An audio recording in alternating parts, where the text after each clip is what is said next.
So, energy. Energy is a funny word, not in the sense that you're going to laugh at it, but funny word as in there are loads of different meanings behind it. And I know a couple of people that are trying to write and explain energy, and they don't really have a good answer for it. So I figured I would be the all-knowing person that I am and give you like loads of different answers. um, And I will listen. yeah, I think this conversation is really useful for those that when they want to describe how they're feeling, they have some words to use rather than the general, I don't feel motivated. I don't have energy. I feel fatigued. Like, what do those words mean? How can we Mm. attach different things to those um, explanations, to those experiences?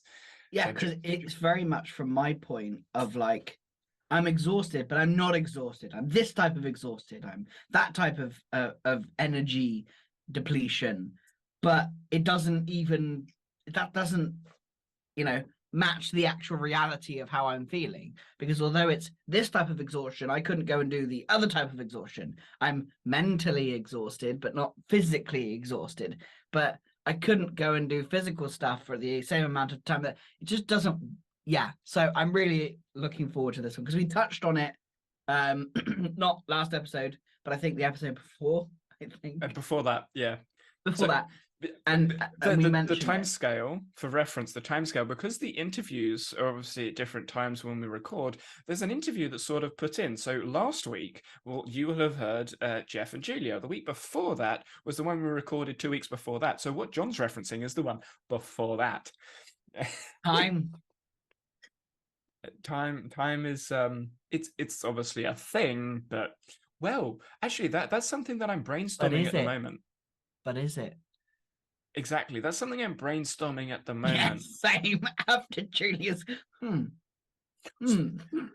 So I already addressed the events that Julia mentioned inside of the I conversation we loved had the last events. week. That was like, Mm. oh, that. And I already had that in my head, but I was mapping the events through time. I had time at the Hmm. top and then events embedded within or nested within one another as systems work. But when she addressed or when she discussed events in relation to memories and in relation to remembering things, that was a different perspective of events. And I'm starting to readdress what time is to me, because yes, time goes forwards and backwards, but I guess I've been watching Manifest, sort of, because that's what my parents watch, and I watch it sometimes with them. And for those unfamiliar, it's about a plane that was it crashes in time, but it doesn't actually crash in the time that they're in. But it's difficult to explain because the concept's very out there. But essentially, someone's dead, but they're alive at the same time because they're in this fog, and they've experienced everything and nothing at the same time. So they are a point in time, say 2018, and they remember things from 2021 because they've already lived it, but they haven't actually lived it yet. They're still living in the now, present, and it gets very confusing as it sounds. Uh, and when I was addressing time through events and brainstorming this inside of the Discord, I'm like, I don't know what's going on.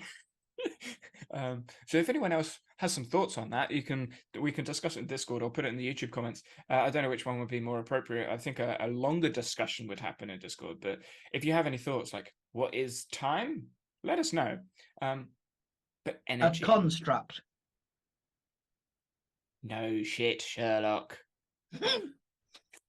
Go get your bubble pipe. Um, bubble pipe. Basil the Great Mouse Detective.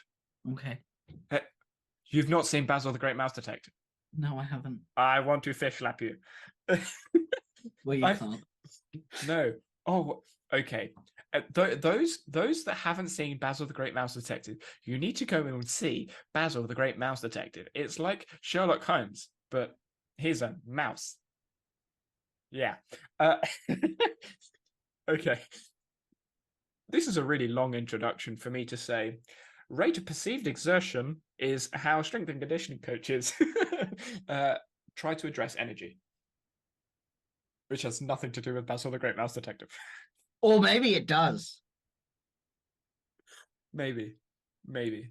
Yeah, no, I don't think it does. Okay.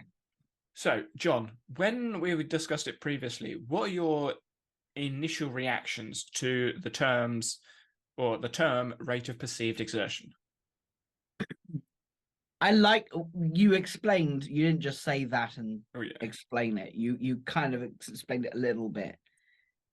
It was really good because it was far more fluid than what I was used to discussing with like it, as we said. I don't know whether it was in the episode or before, but whatever. Um, it was like either you have energy or you don't. It was a binary of on and off, not how much you've exerted, I suppose. Yeah. And also, I like, especially as what we talk about now is a lot about perception. It's like perceived exertion, which for me removed a lot of the like attachment to it. Like, am I exerting enough? Is it less than, more than someone else? Do I need to? Because that was something that I always struggle with and have struggled with in the past as well. Is like that idea of, am I doing it correctly? Am I exerting enough energy? And the idea that I have this goal to reach and it must be this percentage to warrant it being good. Um, and it being this very fixed binary idea. And when you explained RPE, I was like, oh, that's so much nicer because it just is what it is. And my perception of it is completely and utterly valid, and it is very, it seems subjective, but also that's kind of the point. Sort of. So subjective, I'm going to leave that word out because I don't really like using that word inside of psychology because I don't think it's useful. Same with objective. I don't think it's really that useful because they're experiences. But when we perceive through the ecological lens, that is a relationship between the organism and the environment, which means through different events or through time, the perception will change. So the amount of exertion that you perceive will change with the environment and organism relationship. So if I am doing something, there is a relationship. There is a relationship between me and the work I'm doing, which expends energy because I'm doing something. I'm moving. I'm acting. Again, using another word from the ecological approach, I'm acting while I'm perceiving. So the action is changing the perception of the energy that I'm expending, which means that every time I act, every time I move, which is constant, my perception of exertion changes constantly. uh, and you can do the same bit of work and your perception of the action slowly decreases relative to whatever metric you're using, whether that's a feeling, whether that's a number, whether that's a word or a description. It's going to change constantly. But typically, as you move forwards through the events and through time, your energy level, however you want to describe it, will decrease. But someone could say something, you could read something, an idea could come to mind, and now your energy level suddenly skyrockets because you're interested in the thing. How in the world do you explain that if you don't have energy? You don't have energy because you've drained the energy. What fuels the energy again? Mm. Well, to me, it's the relationship, the constant relationship between you and the environment you're in, the work environment that you're in. I say work, but it could be just lived environment, the actions that you're doing. And so there is a constant shift and change of energy. And the way that you're perceiving those energies through the relationship between yourself and the environment, well, that can educate whether you're going to continue doing said actions or not, which is where action and perception is coupled together moving forwards in work. So instead of doing, I'm going to do 10 minutes of work, forget the time limit.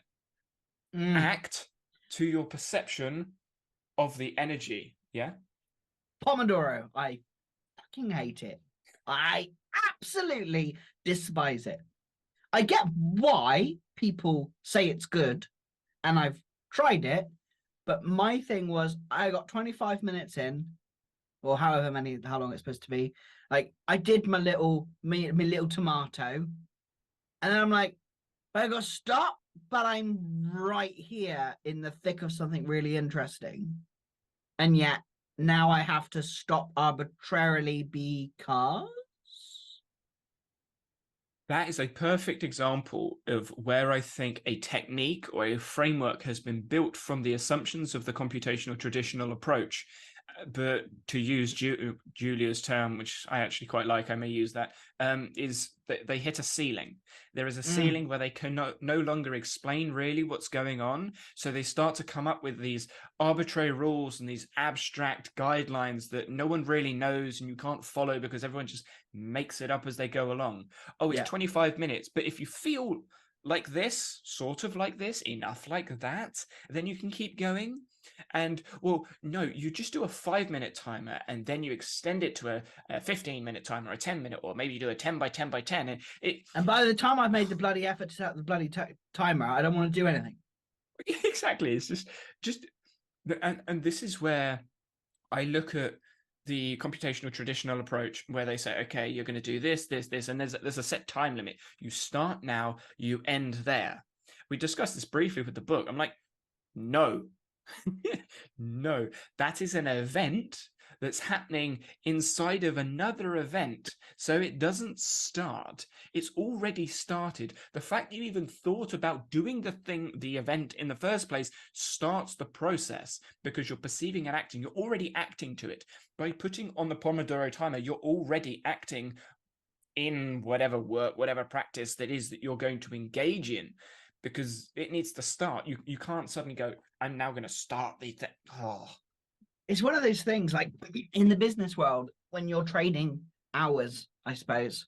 I always find that almost impossible. Because when do I start tracking my time? Do I start tracking my time? Because I am thinking about the work I've got to do for X, Y, Z person hours before. So do I track then? No, because I'm doing something else at the same time as thinking.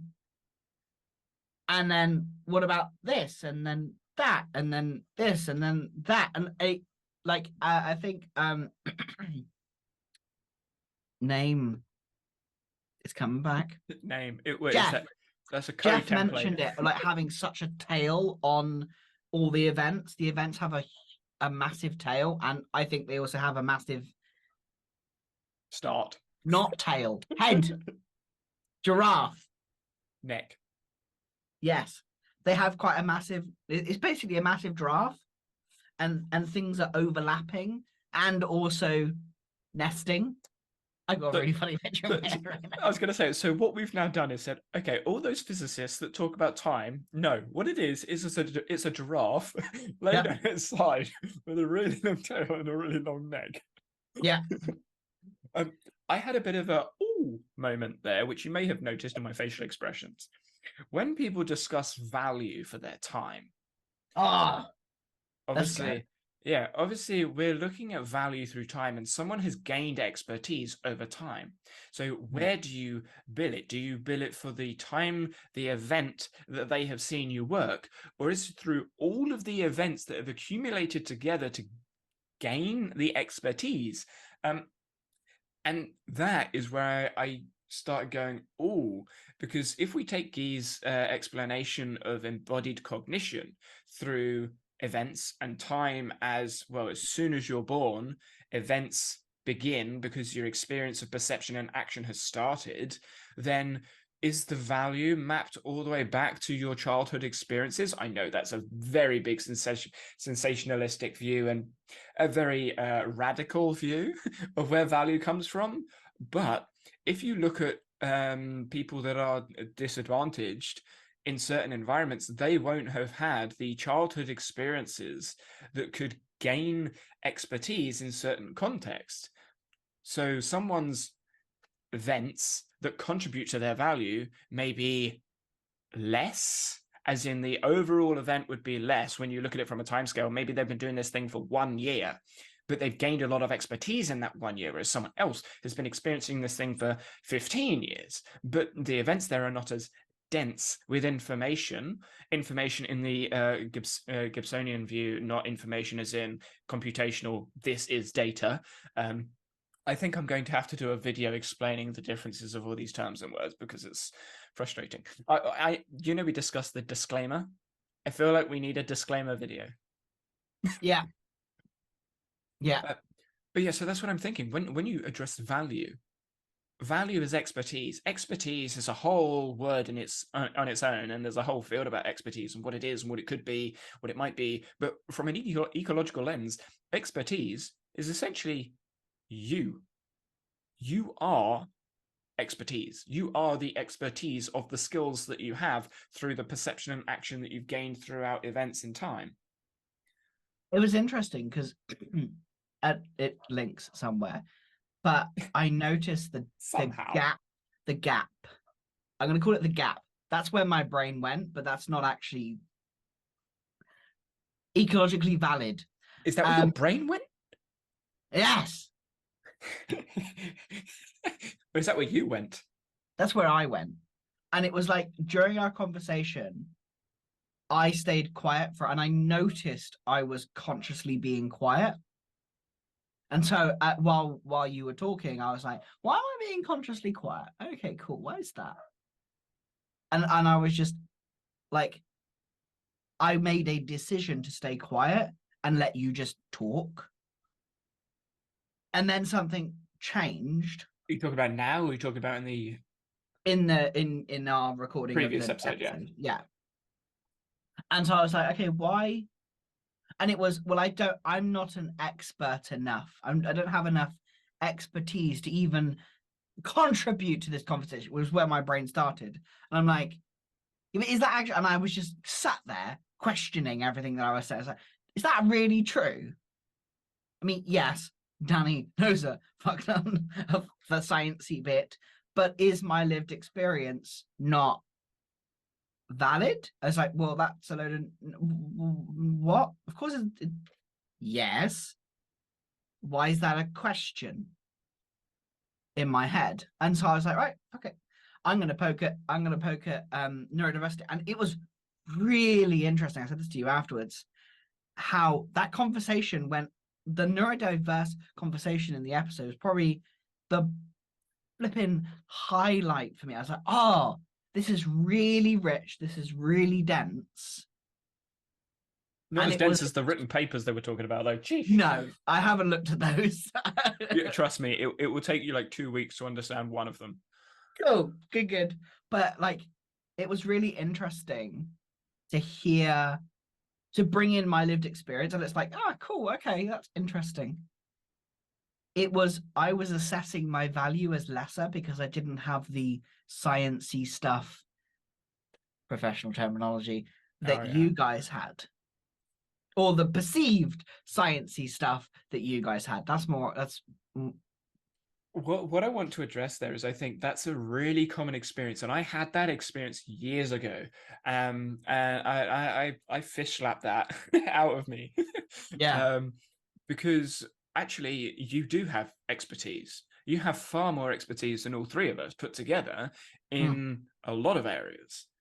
And yes, the conversation was around the ecological approach, and the expertise that we have in certain elements of there are greater than yours. But that doesn't mean you shouldn't be in the conversation. And if anything, you should have been in the conversation more, because as Julia said, you are the target of their book.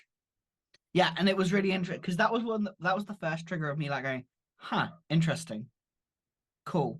Now I'm going to find questions, because I did, as you might notice, as we proceeded through, I was asking more and more questions, interjecting more and more and more, because I was like, well, what about this? Well, what about that?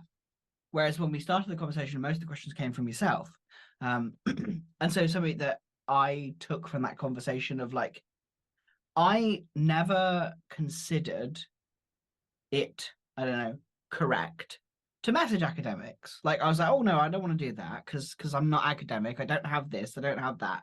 And as I was talking, I felt stupid at the beginning. And it was like, yeah, but how am I not it's not going to change unless I ask damn questions. And My perceived stupidity is not going to change unless I ask these stupid questions. And I think we did touch on that in the actual recording as well, around experts admitting when they're wrong.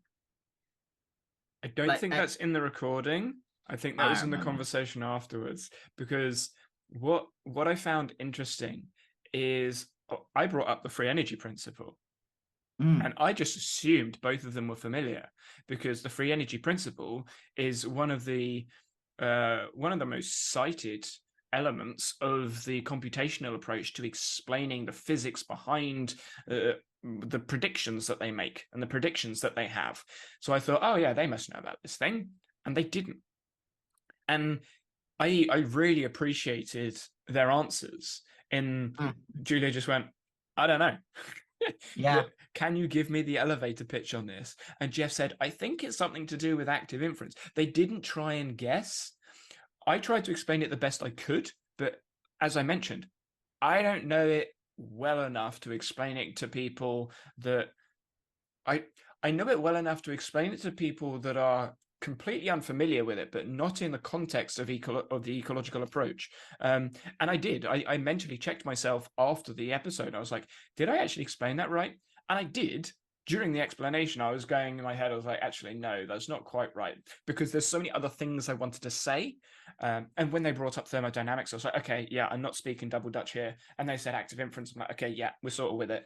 So it was an emerging conversation, perception and action coupled together. It was an emerging conversation through me talking, them perceiving and acting through the event, through the situation.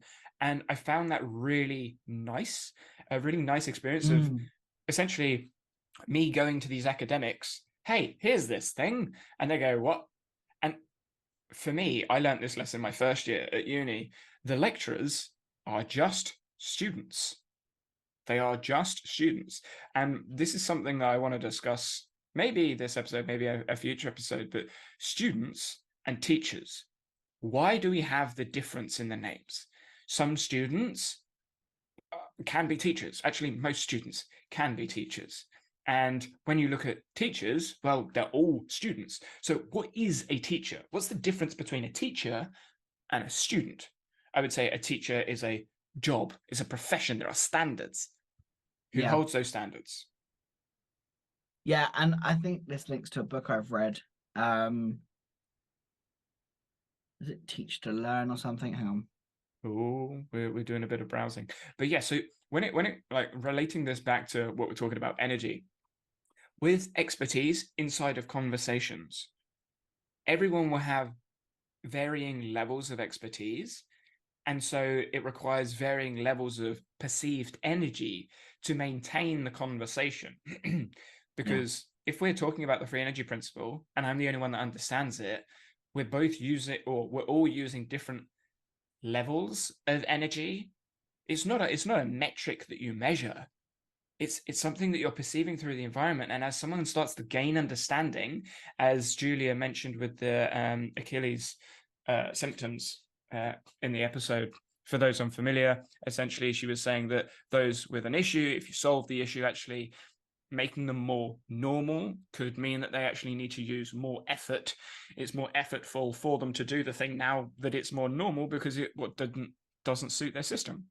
So I think that applies to expertise. Yeah. The Courage to Teach. The courage to teach. Is the Right. book. I might add that to my library. I've I saw that. I was like, darn, that looks pretty. yes, yeah. It's just like pretty. Do you want to ask your question, and then we can go into the Obsidian Library and some of the other comments? How do we truly manage our energy? Like, because that was one of the things that, like, how do you actually manage your energy, and what is the easiest?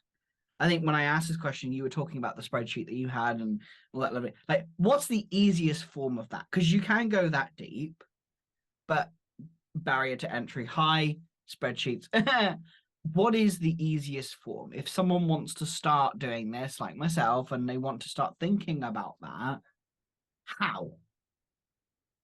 It's going to sound really, really stupid. I know. I can feel it. Listen to your body. What? But why can't I? So this is something that I've experienced this very week. It has been one heck of a week. A project that I was doing, just time ran out. Time ran out. What even is that? Anyway, put that aside for now. But there was a couple of projects that were due. There was a deadline, and things were just breaking all over the place. So I was building an app for someone. I was doing some music for someone. I had my kind of all of the other things that I do as a parent, and as someone who does Dungeons and Dragons for people. So there was a lot going on. And so my body was like, please stop, please stop, please stop, just stop. I will make you stop. It did. And it was like managing, I suppose, or understanding the relationship. My body's telling me to stop, but I also have these real world things. And that relationship is something that kind of has really pulled this week. Because as I get more tired, I get more stressed. As I get more stressed, I make more mistakes. As I make more mistakes, I get more frustrated. As I get more frustrated, I get more angry, and my energy goes even. And it was a vicious cycle. That's what happened for me this week, up until literally on Wednesday. I showed up to the school like I ain't done nothing. I'm in trouble. I'm exhausted. I'm not ready for this, but also I am ready for this, which links back to that conversation we were having something earlier. I was like, that was really, I suppose, filling the cup. The conversation that we had on the day that we had it was really good because it filled my cup, but then it was drained very quickly when things went wrong with the code that I was writing, and I had to redo it again, and I'd spent literally the entire day. It's done now. Touch wood. And this is where, again, referring back to the interview that we did a couple of days ago, this is where I think the ecological approach has a few words, has language that we can use to explain this, which is really useful. So the way I would try and explain this energy thing is through organism, environment, relationship. So inside of the relationship, you have the organism yourself, and inside of the environment, there are lots of different challenges and tasks that happen, which means as you're going through the task, the challenge, whatever's going on, there is this, like I say, relationship of energy. So you can feel that the organism can feel what's attuned, what it's attuned to, what it's focused on, the affordances that it has inside of that environment. And as you expend energy, as the system is requiring energy to maintain itself, well, affordances decrease. And if the affordances decrease, then what you can do in the task also decreases because the relationship between the organism and the environment. And this is where we discussed it on that previous episode, that the burnout, the experience of burnout is really just the body's entropy of its system.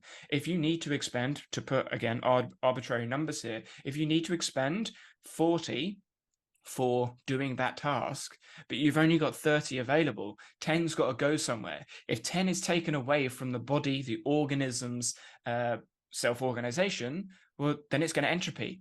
And what does the body's entropy look like? The ability to function.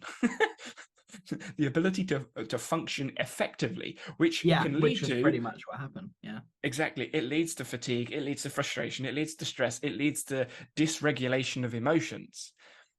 And talking about, I was completely calm, completely. Yeah, you didn't hit the table at all. No, didn't nearly. I literally hurt my knuckle because I just raged so hard. But when you think about some disorder, some neurodevelopmental disorder that discusses something called emotional dysregulation, where do you think that could come from? The relationship between the organism and the environment. Yeah, it's like that conversation, and I hope I'm probably going to take a clip myself and take the video if you can send that to me and take some of that, because so much of this conversation aligns so much with, from a marketing perspective, my audience, because this is so discussed, and no one has an answer. Now, there isn't an answer, but there is an answer at the same time. There is a philosophy of practice. Oh, funny that. There's a philosophy of practice that, and one thing that I'm doing now is literally going, okay, cool. Because I remember you, one of the things you said is that make a philosophy of practice, like make one. And I couldn't. I've tried and tried and tried, and I couldn't. I got parts of it, but I think we discussed this in Berlin. But like, as I was reading the book, I was like, oh yeah, oh yeah, and the way, like, having the language from an ecological approach is like, this is so much, not even easier. It's There is less doable. energy. It's true. No, I don't like that. It is That's gonna add a ecologically valid. whole adding true in there adds a whole Yeah, I like know. whole thing. Nope, no. Get in the bin. No. Another thing that's just not Pin related. it on the board of things we don't address. Yeah. One of the really big. Not just quickly. It has to be a whole episode address. So Yeah. It was one of the things that was really amazing about that conversation. And in case you can't tell, I'm gushing about the conversation. This was such a good conversation. It was. So what I think that conversation was. Yeah. I think that was the 3 weeks of conversation that we had backwards and forwards off camera. Yes. I think it was that, but summarized through an academic lens. Where I think because we had those conversations, obviously I've had this experience for years anyway. So I'm like, yes, cool, great, lovely. And I think it was a confirming conversation for me, which confirmation bias, obviously. And I think because you had those conversations with me, you could attach your experiences in our conversations with that one and go, yes. And you actually see me in that episode doing that. And then it was deepened further because it was the camera video. And then she was like, yeah, but and I'm like, oh, yeah. And it was that continual, it was the stuff that Jeff and Julia were talking about. I'm like, it just doesn't, there's no time. What's the point? Like, why? Physics. Well, no one cares. Like, Physicists do. Ask any neurodiverse individual. They don't care about time. Time blindness, of course. Yeah, obviously. So what is time blindness? Oh, through the lens of an ecological approach. That's fascinating. It's what they were talking about. Literally, it was that idea that. But it's not what they're talking about. It's we have a language to explain experiences. So these symptoms that people have come from the computational approach to explaining experiences. Because it's built on assumptions. We change those assumptions. And because some people just don't ask. Now, I'm going to say people because it's not just neurotypical, blah. But because some people just don't ask those questions. What are you laughing at? You should have been a blah. Blah, get away. Blah. Like, because people don't ask those questions, it's like, oh, and I suppose it's that ceiling. You haven't hit that ceiling yet, or you have, and you don't want to get past. That's what I think the neurodiverse community are doing. Yes. When I see the neurodiverse community, there are so many tweets that I want to retweet, quote, and be like, I want to call bullshit. Like for those unfamiliar with the game, bullshit is a card game where you have cards in your hand. It's normally played 3 players or more, and you put down cards. Say I've got a 4, a 5, and a 7, and I need to put down 2 cards. I say I've got 2 7s, so you put them face down, and the other people have to guess whether you call whether you're cheating or whether you're not. And when people say stuff on Twitter, it's like them putting the cards down. This is my problem. This is this thing. This is ADHD. This is brain, blah, blah, blah.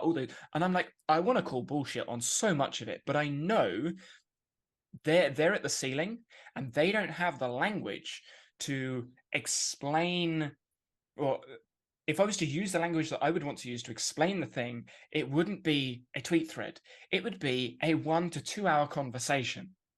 Yeah. Otherwise, I'm doing a disservice to the conversation. So I'm like, Yeah. I'm not going to start that conversation now.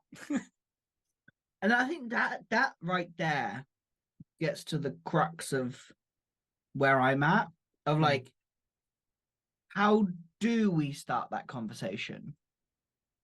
I think the conversation's been started because there are events in place that have Oh been yes, started. yeah, but as in, I suppose, How do you market or expose that conversation? yeah, how do you market and that's the bit that I'm at now, because I'm like, well, yeah, this right here, obviously. And it's like, because that's the exciting, I think that's what has made us market this, like want to market this and actually pay attention to it, because it genuinely brings in. I just had a moment of like, oh, oh, oh, oh. Because in my business, that's what I want to be able to do. It is the ecological. I mean, I said it. I was like the ecological approach to neurodiversity, and I'm like, ooh, that's markety and not fully, yeah, but it's also the ecological approach to business and all of those pieces. And I'm like, all of that is so yummy, because the idea of that, and I've just realized there is the specific businessy ecological approach, and then it's like, okay, to figure out what all this actually means, watch this bit of the video, watch this bit of the video, watch this bit of the video, watch this little bit. This will explain it in more detail. This will give you the concept. And one of the things that I'm looking at doing is based on the wonderful work that they both did, Julia and Jeff, is like those assumptions are such a, like, I really loved how they approached the assumptions first. As they mentioned, everyone approaches the assumptions because that is what ecological psychology or the ecological approach is built upon. I think I'm going to ditch ecological psychology because I don't like it. It's just what people have used, so I'm going to ditch it. I think that's what the I think I have. I don't remember I've mentioned it. I don't like it. I'm just like the ecological approach. Yeah. That, yeah. Yeah. So I feel like the approach, most people teach you through the assumptions. If you're coming at it from the philosophical lens and taking the perceptive route into it. Because if you come from an actions route through constraints, the assumptions are they're not wrong, but they're seen differently because it's through action rather than perception. The way you look at perception, typically, if you're looking at a philosophical approach, is through the assumptions that you've made. When you look at action, it's less about the assumptions made and it's more about the behaviors that are shown through practice. So people will say, okay, you need to do this drill for this long, or you need to deliberately practice like that, or you need to follow these instructions. They're behaviors that you can see inside of practice. And so the behavior, I go, I don't agree with that behavior, because this behavior actually matches more to my philosophy and the constraints affordances. And then so that's my lens. And then the perceptive lens through the assumptions is required. And then both those perception and action come back to cognition. And cognition, that triangle, cognition, perception, and action, or whatever, that is where I see the conversation moving, the lens is moving. But the assumptions certainly need to be addressed. And I think the assumptions through cognition would be the best way to market it to everyone, I think.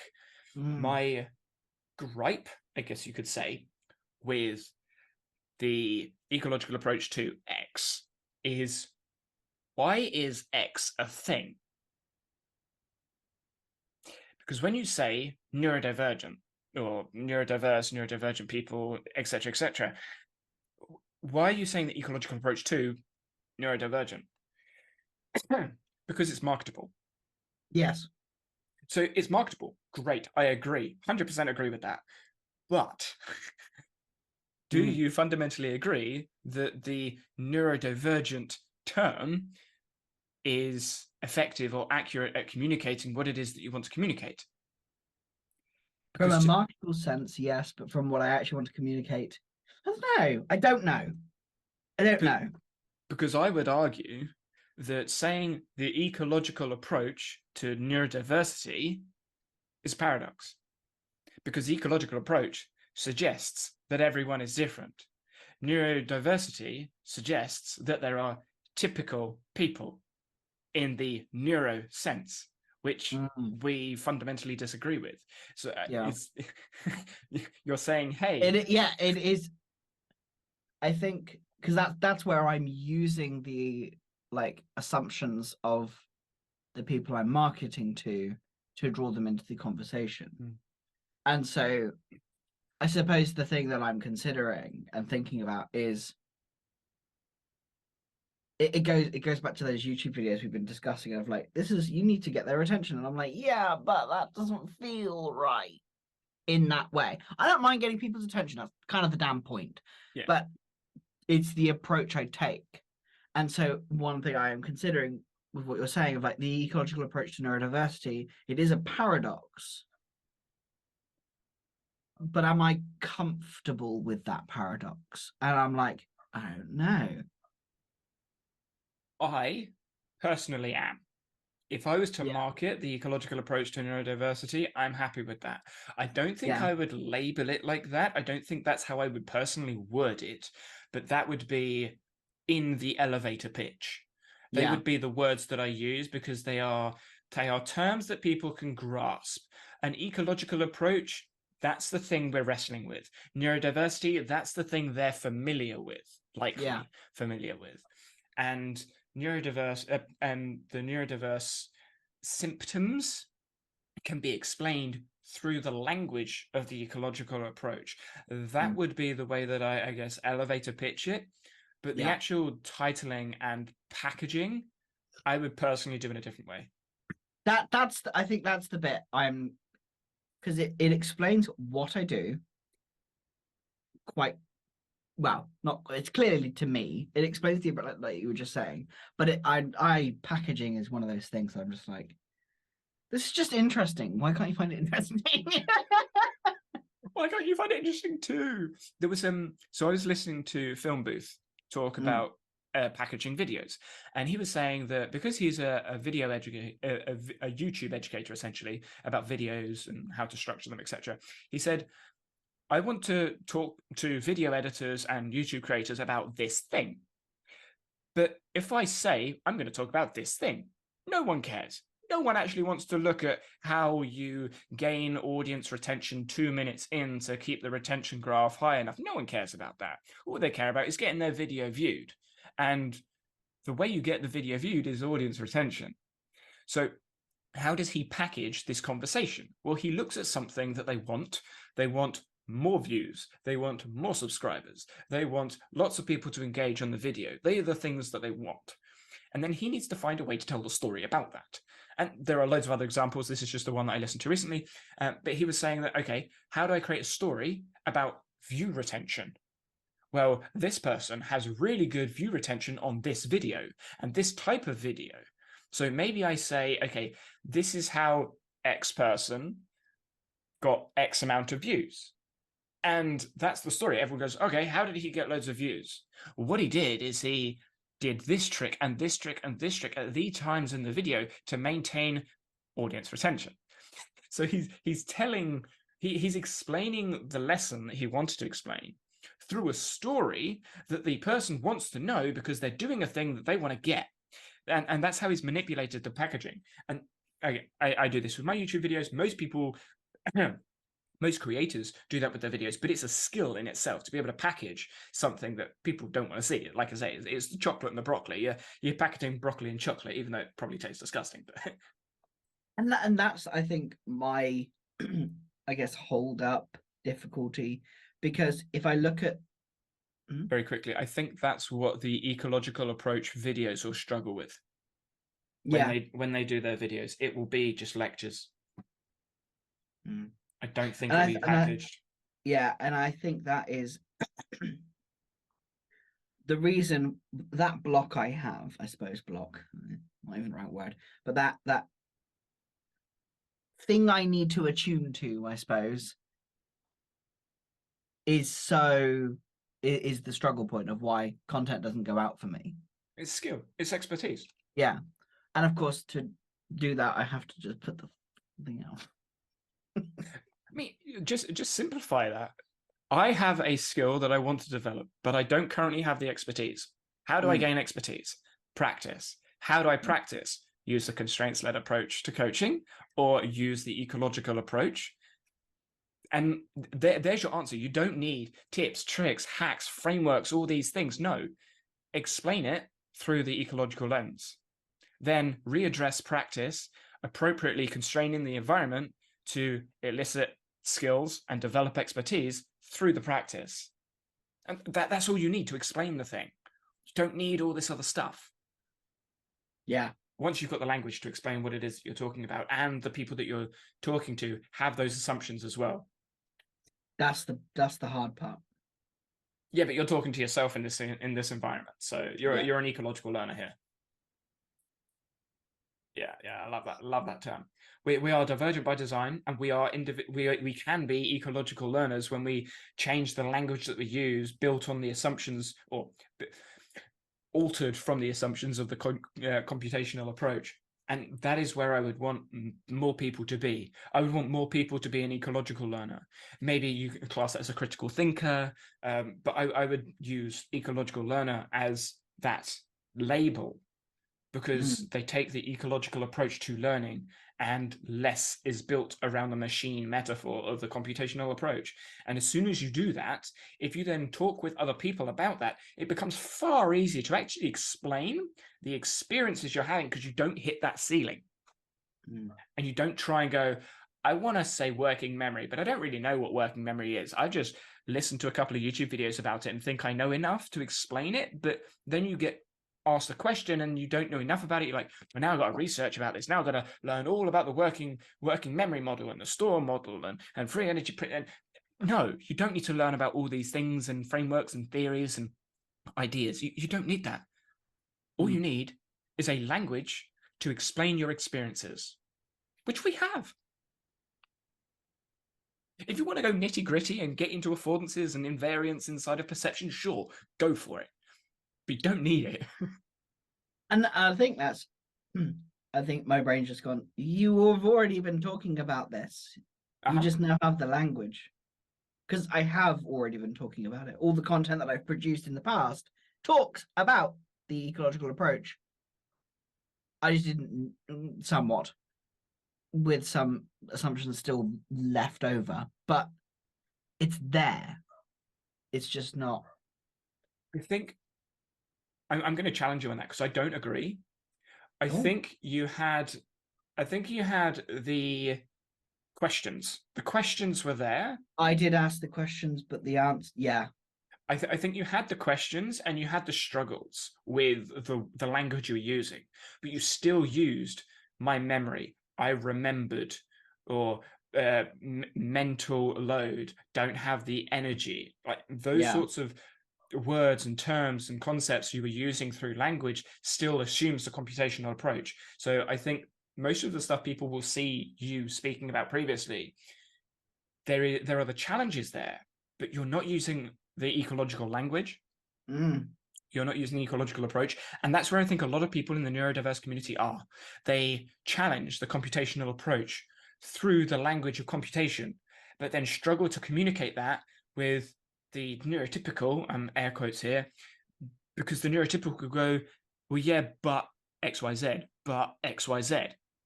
Everyone has working memory. Everyone forgets stuff. Everyone does blah, blah, blah, blah, blah. And then you get the battle, oh, us v them. Actually, you just don't understand. Well, we're all a little bit different. What does that mean? Everyone's different. Oh, but, and then it just goes backwards and forwards with those arguments.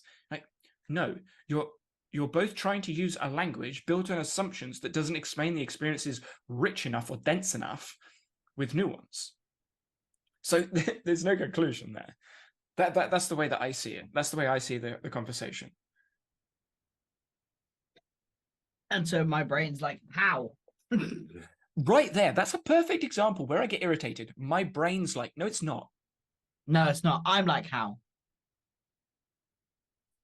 I try and call myself out on this as well, because I've been conditioned, for lack of a better Yeah. term, to use computational terms in language because it's what is used. I know what I mean when I say, oh, my brain or memory, etc., etc. But when I'm explaining things to other people, they have a different assumption to what I mean.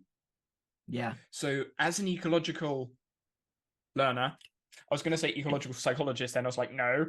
As an ecological learner, I need to change the way that I express myself and express Yeah. my experiences to use language that cannot be misconstrued as the computational approach. So when people do assess what it is that I'm saying, they can assess it through the lens of an ecological approach rather than computational assumptions. And that is what politicians do all the time. That's what academics do all of the time. And that's what I want to try and do a little bit more when I'm explaining things. I know I do it a lot, especially when it comes to memory. I avoid store.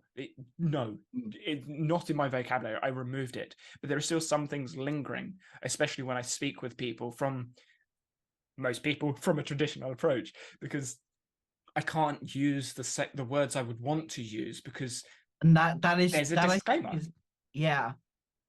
And I'm also challenging that and want to continue to challenge that a bit more in my own language. And yeah, it's the I suppose the translation,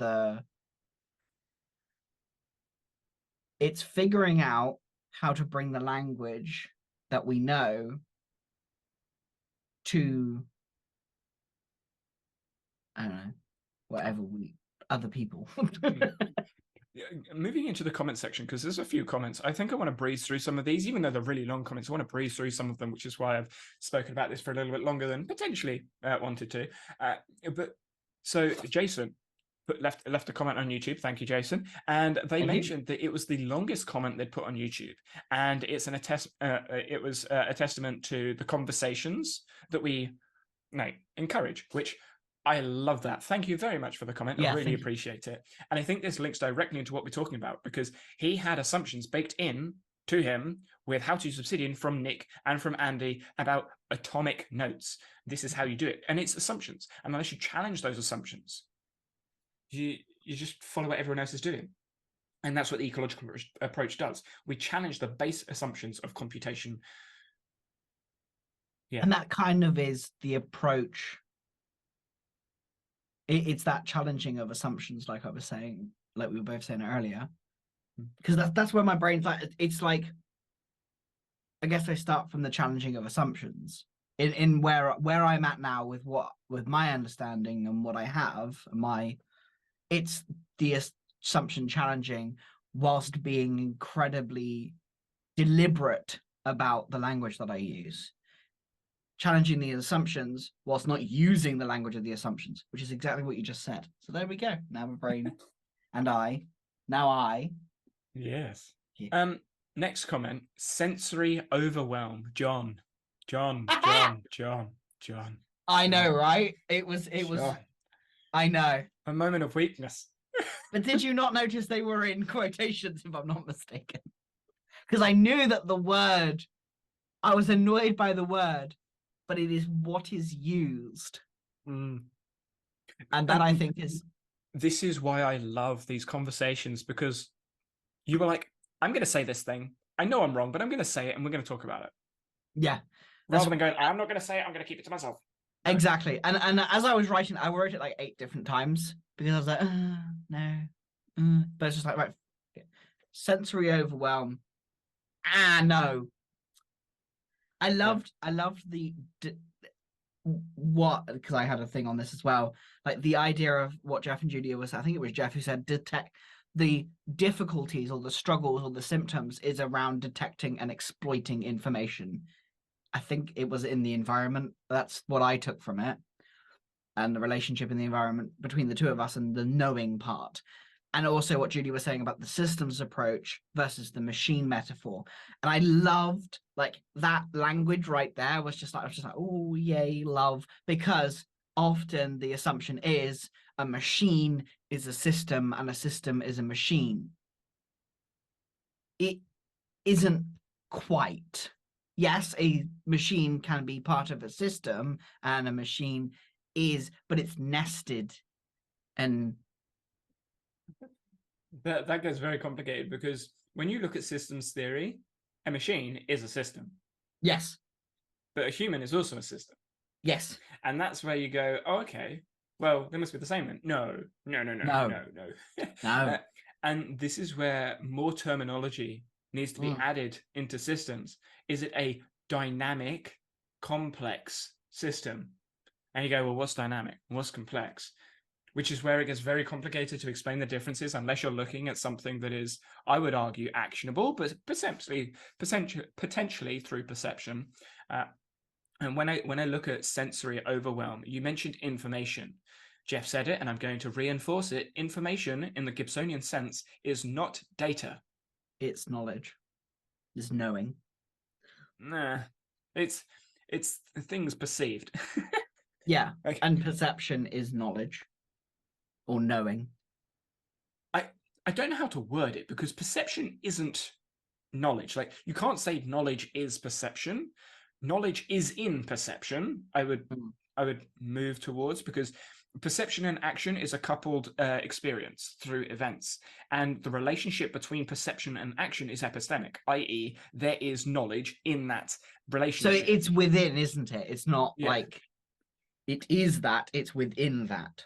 Yeah, because you perceive to act, you act to perceive, and within that relationship becomes information, or The information is within that yeah. relationship. Yeah. And for information to be perceived, which is Which obviously is what happening, epistemic, it's knowledge.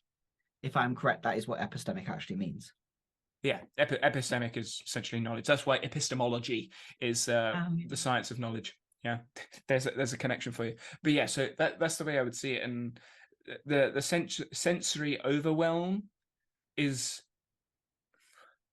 I think it's trying to describe a system's inability to attune to all of the information in the environment. Sort of. Because it doesn't have all the expertise. But yeah, I again, I don't think it's an appropriate term. I don't think it makes sense, because overwhelm suggests there's a capacity. Yes, which the capacity is incredibly fluid and depending on the environment that I'm in. Exactly. It's because it's fluid. It's not I've hit my limit now. No, it's just at the moment you don't have enough energy to prevent the system from entropying, i.e., decaying. Yeah. Which means you dynamically adjust what you're perceiving and acting. Which is what I feel I said. Yeah. But it's like reaching. You need to have an experience inside of the language and expertise inside of applying the approach to the comment to grasp what's going on. So, but Yeah, that's just me. Obviously, you could have meant something else. Yeah, I mean, that kind of was what I was trying to say is what you just said around, like, it is. I put adapting the environment. I think I put something like adapting the environment, putting in my loop earphones, because I had that expertise to know, okay, cool, this is what I'm sensing, this is what's in the environment, this is how I am interacting and what is happening between us. And due to those experiences or whatever it might be, my loop earphones go in my ear. And am I still neurodiverse? Who knows? That was the question I had with that. Everyone is. Yeah. No. If I say everyone is neurodiverse, it becomes a redundant term, which is the way that I would see things. Everyone is different in the way that their brain works, because no one has the same brain anatomically in any way. It's no, and we also think outside of just our brain, which means the environment and the organism together. We are all different, always all different as well, which means everyone is. So it becomes a redundant term. Sorry, people that like it. Next one. Spicy. Notes to trigger memories. This is where Davos was exploring. I love this comment because they were exploring their own understanding of what it means to note take and remember through note taking and using it. And this is where embodied cognition, that philosophical view of cognition being beyond the brain, it's outside of the brain. It's not organism environment, it's organism and environment. And I would say the notes are the environment. I personally would say the notes continue the event that encompasses the cognition. It encompasses the relationship between you and the environment that you're learning about. That's the way I see notes. I don't see notes as finished. I don't see them as ends, and I don't see them as stores either. And that's where I think the ecological approach fundamentally changes the assumptions of what notes are and can be. And John's sitting there nodding. Yeah, I mean, I don't know. Yes. I think that has been the shift I've through Voltcraft that has helped me shift a little bit into that, I suppose. Philosophy. It's not it almost just doesn't matter. Now that you've said Voltcraft, the event has continued, and I am remembering that I didn't speak about my Obsidian Library. See what I did there? Yes. So Obsidian Library, very briefly, for those that don't follow me on Twitter or didn't see it on Twitter, I have used a canvas. I use canvases all the time, and people I think they underrate canvases, in my opinion, especially when you combine it with metadata menu. And I have a library that uses the book search plugin.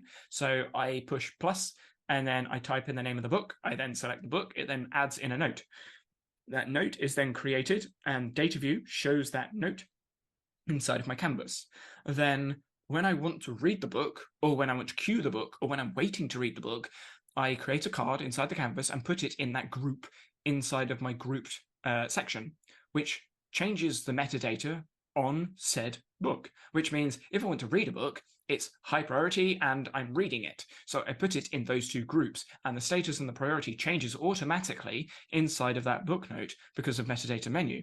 So the result then changes in the query. So on the left side of my canvas, I have my library. In the middle, I have my grid, I guess you say. Why don't you just share?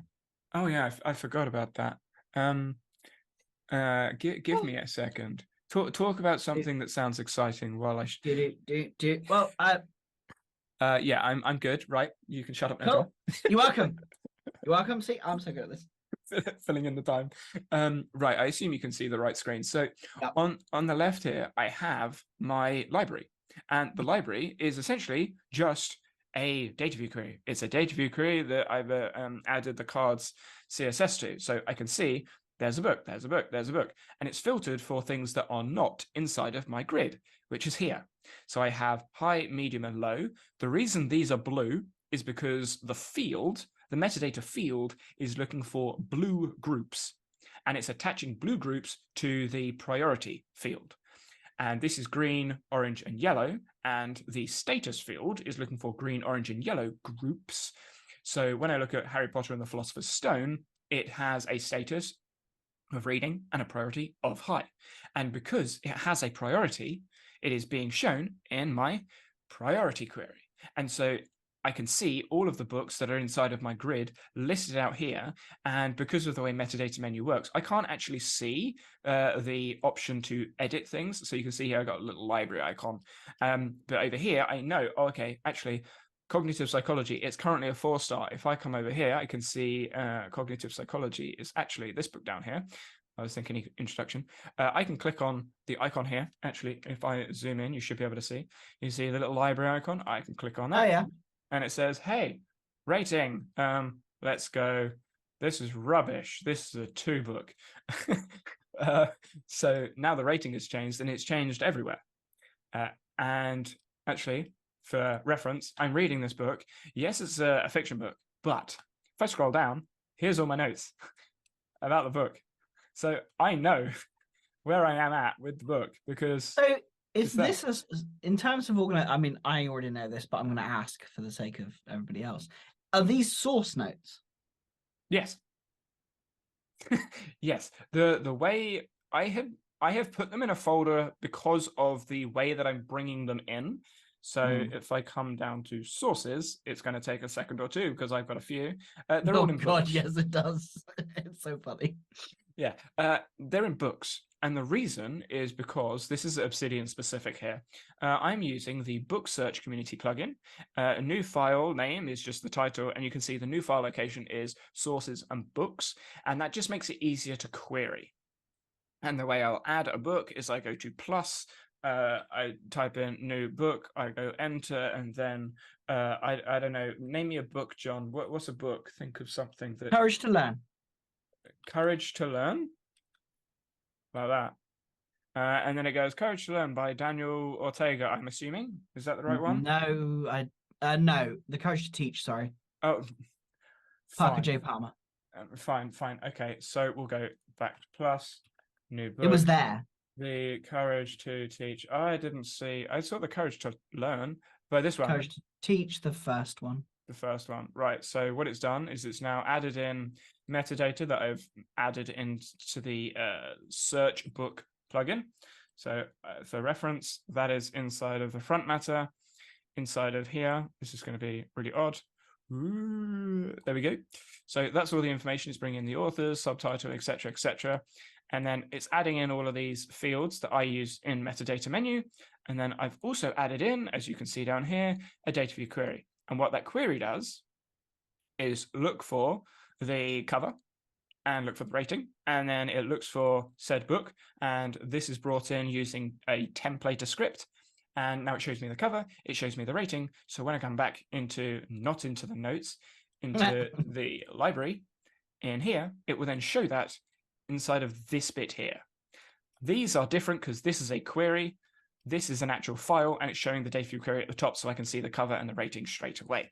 So that's just a nice little intro, I guess, there to that. Yeah, because that's quite nice, because one of the things that I'm struggling with the books, as we discussed, I can't flip and find the damn things quick enough when I want to just look for a book. So one of the things that was emerging for me was I was like, I want to be able to see that easier. Then I saw your post and was like, oh, it's pretty. I was going to say I'm Where's looking for a template. I don't actually have the template because the template's inside of inside of the plugin. I was going to show you the template for the book search, but it's not actually there. Actually, what I could no, it doesn't work either. So, because what I've done, let's go into the settings. This could be a little bit small. I'll fiddle around. So, oh, not that one. It's this one. Ooh. Oh, I freaking hate this. Right, okay. So hopefully you can see this. Let's try and there we go. So inside of this bit here, that is the templater. That's the templater script. So when I add a book note, that file that's created, it'll bring this templater script in, and then it just goes, hey, what's the file title? Which means the data view query is always looking at the right title, unless I change the title, of course. But yeah, so there's a bit of an update. You can like put that somewhere where I can commandeer it, obviously. No, you can't steal it. Of course not. Thank you. Because I like that view. When I first saw it, I was like, oh, how did you do that? I must ask. Yeah, so that's how I did this, and I'm doing the same with food, but the food I'm going to leave for a future episode because I'm doing a little bit of a collaboration with someone else that's going to make tracking food and meals and everything like that far easier. I have a mock-up that I shared on Twitter recently, which saw that as well. That was very automatic. That in the vault. Yeah, that automatically generates a shopping list as well from the queries. I can push a button and it brings up a list of stuff I need, which is nice. But yeah, so there's that. I have so many other things to say in the comments. We might have to move those comments because they could probably be episodes in themselves. Yeah, do you want to close it out there then, and then move these to next week? Yeah. Leave it suspense. Well, the others don't know what the comments were, so thanks everyone, and join us next week.